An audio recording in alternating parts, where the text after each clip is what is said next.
Hey everyone, are you tired of seeing trending searches every time you click on Google search bar in Chrome? Those popular suggestions can be distracting and sometimes annoying. In this quick video, I will show you how to turn off trending searches on Google Chrome. Let's get started.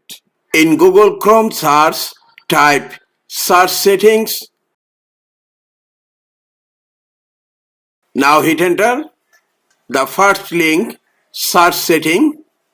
Click on search settings. In left menu pane, click on other settings. Scroll down. The last option, autocomplete with trending searches. And by default it's turned on. Click here to turn it off. Now trending search is turned off in my Google Chrome browser. That's it.